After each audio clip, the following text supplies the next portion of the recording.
Why does Concord want us to use Canvas?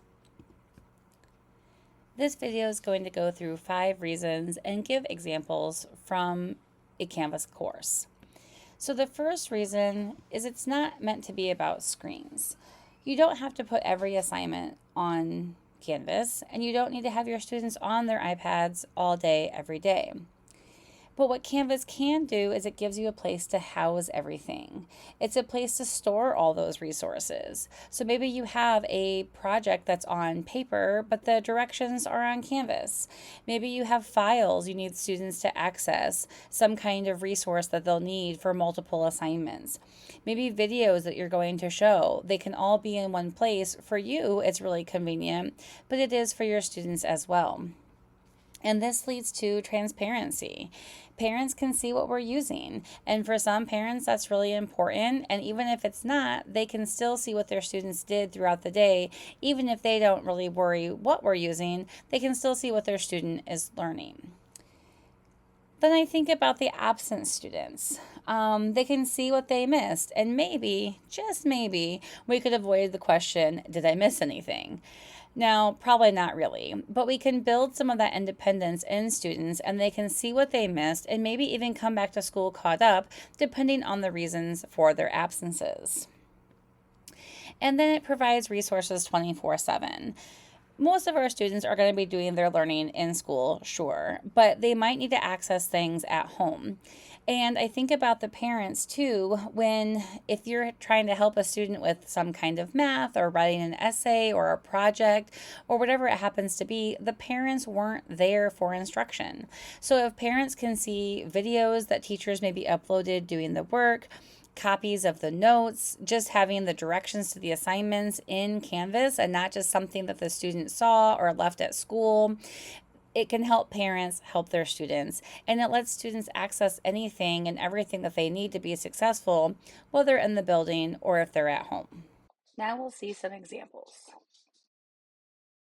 This example is from a Canvas page, and it really ties into that not always on the screen. It also kind of ties into the idea of having Canvas be my housing unit and also for resources available whenever the kid needs it. But this is an assignment they do every year on paper. It tells them in the directions, it's on paper. And even on Canvas, when they're looking at it, it tells them they're submitting on paper. But on Canvas, I'm using that to show all the things they'll need to be successful, including previous examples and then, the directions for the project and even including a grading rubric. So no matter where the student is or whoever is helping them, they know exactly what is needed for this project, even though it's something they are being very creative and very off screen with. Ties into that idea of housing everything.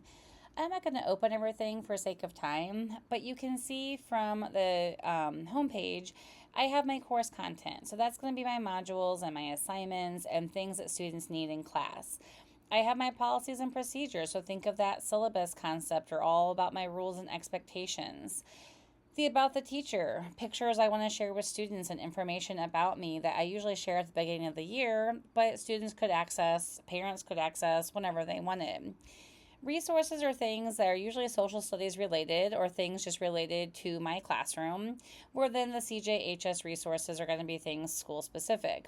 So it's I tried to think about this using, each of these boxes and kind of what I stored in each section. I try to think about that one-stop shop. So this has got everything a student should need to be successful in my classroom, but also even successful here at the junior high. I even have a very quick link to my Bellwork slides, which students would do on their own every day they came in. And of course, even as another kind of house everything, it's got my information on how to contact me, so a parent could access that really easily as well.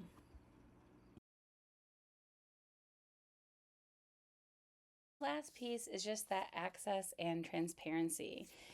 Everything a student needs or a parent needs can be housed in one place, which I've said before, so there is some overlap for our reasons.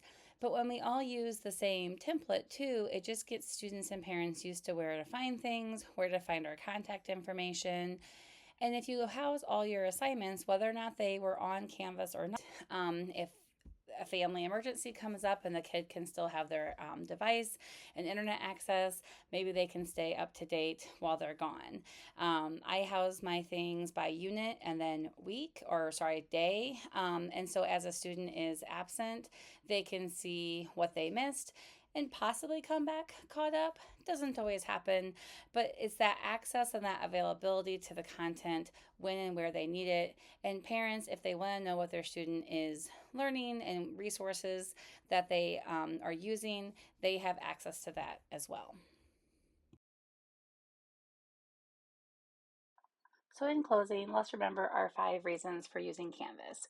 Not about screens, houses everything, transparency, and gives access 24/7, including when our students are absent. I'm sure there are more reasons that you could think of, and maybe you will think of as you use it, but this gets us started as we start using Canvas and think about the why of using Canvas.